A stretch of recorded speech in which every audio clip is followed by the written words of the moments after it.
How's everybody doing? Okay, I just had to show you this because you never know about wood rot, what you're going to run into. And guess what? I've just run into everything negative that you can possibly run into. Every single post, every base is rotted out. I mean, completely. It's just an absolute waste. And as you can see, I mean, look at these little 4 screws they used to hold the base to the post. I mean, is this stupid or what? I mean, you tell me. Look at that. 4 little screws to hold up this post and secure this thing with the wrought iron railing. If somebody would have leaned against this thing just hard enough, if it was accidental in nature, you would have went right over the side, because I literally pulled these off by hand. I lie to you not. I didn't even need any tools, a pry bar or a hammer or nothing. I just grabbed it. As soon as I pulled the wrought iron railing off, I popped the tops off.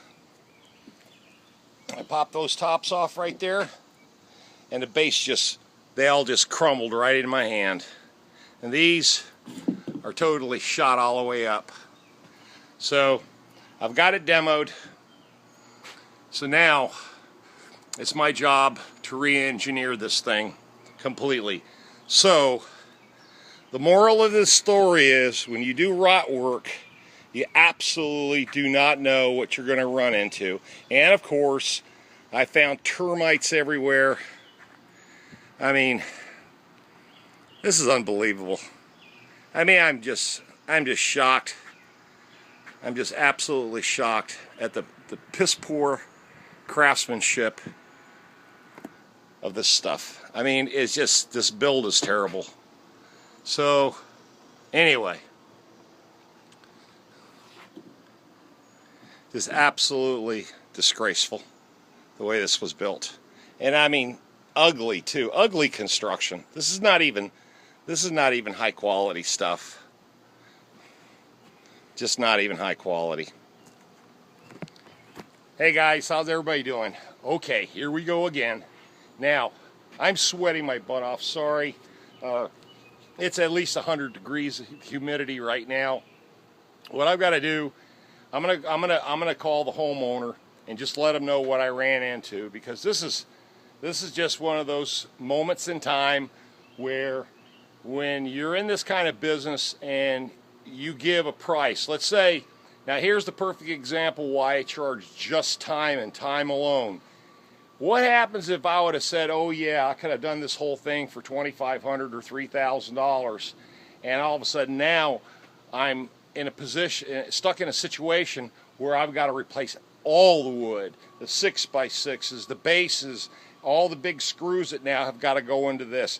And too, when I was pulling off these posts, 3 or 4 of the deck boards are just lifting straight up in the air. So that means the screws that are holding the deck boards into the floor joists are rusted out. So I'm going to have to secure the deck boards to the floor joists, then put the base plates down, and then basically start from bottom up.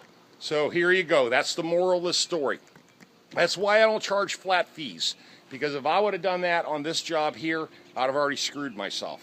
So anyway, the lumber here alone is going to be a minimum of $600. Just the lumber. And nothing to do with labor. Okay? And then you got caulk, paint, primer. You know, you just got time. This is going to be a 2-week job no matter what. But the bottom line is, all the wrought iron railings rusted out. I've got to paint those. So there's all kinds of issues. Plus the way they put these little stupid let me show you this. These little bump out caps, you see them? You see these little bump out caps? So again, the wrought iron guy, and they're not all the same. See, they're not all the same width. If you take this one right here, look how thin it is compared to how thick this one is. So what's happening here is, like I said, the wrought iron guy came in last or first. Who knows how they measured it, how they determined the distance between the post and the wrought iron guy building these and compensating for his different distances. And then they just blocked it. You know what I mean? They just put blocks in it and see, and then they put these screws to compensate with their blocks. See? So, oh my God, what a mess. All right, guys. This is still cool. I'm good to go. But the bottom line is this is BS, man. I mean, some of you guys some of you builders out there should be ashamed of yourself. I mean, really. I know this was done 20-something years ago, but holy crap, dude. I mean, is this what we're building these days? Oh man. Anyway, let me end this video. This is just. I'm a little pissed off that, and it's not that I'm not going to make good money on this. I will, but the bottom line is this is just BS, man. I mean, sloppy ass building. All right, I'll see you guys on another video. I'm gonna go grab some lunch. All right, out of here.